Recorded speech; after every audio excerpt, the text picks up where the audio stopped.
किसी गांव में एक बूढ़ा व्यक्ति अपने बेटे और बहू के साथ रहता था।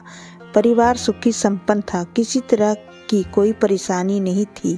बूढ़ा बाप, जो किसी समय अच्छा खासा नौजवान था, आज बुढ़ापे से हार गया था।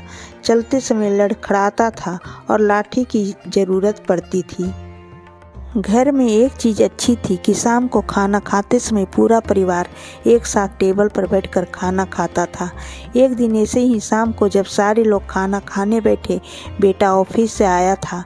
भूख ज़्यादा थी सो जल्दी से खाना खाने बैठ गया और साथ में बहू और बेटा भी खाने लगे। बूढ़े हाथ जैसे ही थाली उठाने को गए, थाली हाथ से छिटक गई।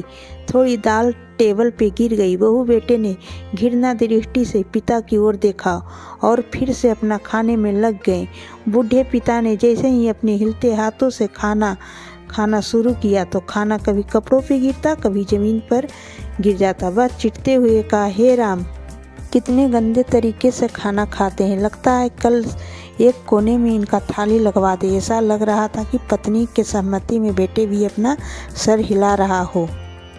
उनके छोटे बच्चे कभी अपने माता पिता की ओर, कभी अपने दादाजी की ओर देख रहा था।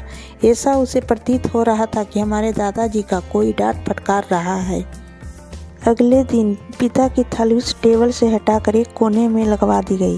पिता की डबडबाती आंखें सब कुछ देखते हुए भी कुछ बोल नहीं पा रही थी।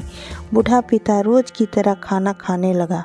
खाना कभी इधर गिरता, कभी उधर गिरता। छोटा बच्चा अपना खाना छोड़कर लगातार अपने दादा की तरफ देख रहा था।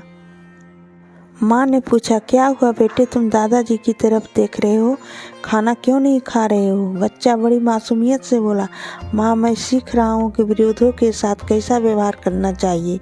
मैं बड़ा हो जाऊँगा और आप लोग बूढ़े हो जाओगे तो मैं भी इसी तरह कोने में खाना खिलाया करूँगा। बच्चे के मुँह से ऐसा सुनते ही बेटे और बहू दोनों काँप उठे। शायद बच्चे की बात तो उनके मन में बैठ गई थी, क्योंकि बच्चा ने मासूमियत के साथ एक बहुत बड़ा सबक दोनों लोगों को दिया था। बेटे ने जल्दी से आगे बढ़ा और पिता को टेबल पर बैठाया और बहू भी भागकर पानी के गिलास लेकर आई। पिताजी को कोई तकलीफ न हो। दोस्तों, कहानी से यह सीख मिलती है, बच्चे के सामने जैसा व्यवहार बनाओगे, एक दिन वैसा ही आपके साथ होगा। बच्चे को अपने से ज़्यादा संस्कारी और मददगार बनाए, वह एक दिन अपनों को और दूसरों का भी मददगार बनेंगे। ऐसी कहानियाँ मैं फिर लिख कर लाऊंगी। अगर हमारी कहानी पसंद आए तो एक लाइक, सब्सक्राइब, शेयर करना नहीं भूलें। Thank you.